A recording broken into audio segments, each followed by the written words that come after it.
கொலைப்படி நாங்க யாரை டார்ச்சர் பண்ணீங்களோ உங்க இதுதான் இது வேணும். உங்களை கேட்டு நாங்க கேக்குறோம். நீங்க சைக்கோக்கு 3 லட்சம் சம்பளம் தராங்க ஐடி கம்பெனில எப்படி இருப்பாங்க? தயவு செஞ்சு அவங்களுக்கு தூக்கு தண்டனை கொடுங்க. 3 லட்சம் ஐடில ஆர்டர் போட்டு கத்தி ஆர்டர் போட்டு வாங்கி இருக்கறான்.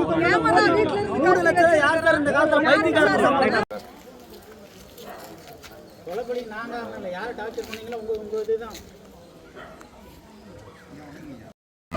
ஐயோ தடுக்க வந்த ஒரு 2 பேர்லையும் வெட்டி விட்டா அதுக்கப்புறம் நான் போய் பார்த்தா பிள்ளைய மூடி வச்சு அவங்க அம்மா கிடக்குது. அதுக்கப்புறம் யார் பிள்ளையும் தெரியலையே நான் ஓடி விட்டேன். மறுபடியும் எங்கள் அண்ணன் தான் வந்தான். நம்ம பிள்ளைய வெட்டி போட்டாங்களா அப்படின்ட்டு நான் உள்ளே போனேன். அதுக்கப்புறம் போனேன் என்னையும் வெட்ட வரான், அருவம் எடுத்து வெட்ட வரான். அப்புறம் நான் அடிக்க போனால் மறுபடியும் பிள்ளைய வெட்ட போகிறேன். நான் பிள்ளைய பிடிச்சி தரன்னு இழுத்துட்டு வரேன். பிள்ளை ரத்தம் புல்லாக போய் என்ன பண்ணுறேன்னா பிள்ளைய தூக்கி காம்பவுண்டு மேலே வச்சு நான் தூக்கிட்டு வரேன்.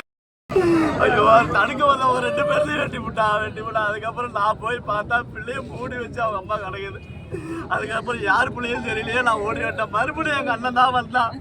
நம்ம பிள்ளைய வெட்டி போட்டாங்களா அப்படின்ட்டு நான் உள்ளே போனேன். அதுக்கப்புறம் போனேன் என்னையும் வெட்ட வரான், அருவம் எடுத்து வெட்ட வரான். அப்புறம் நான் அடிக்க போனால் மறுபடியும் பிள்ளைய வெட்ட போகிறேன். நான் பிள்ளைய பிடிச்சி தரன்னு இழுத்துட்டு வரேன். பிள்ளை ரத்தம் புல்லாக போய் என்ன பண்ணுறேன்னா பிள்ளைய தூக்கி காம்பவுண்டு மேலே வச்சு நான் தூக்கிட்டு வரேன்.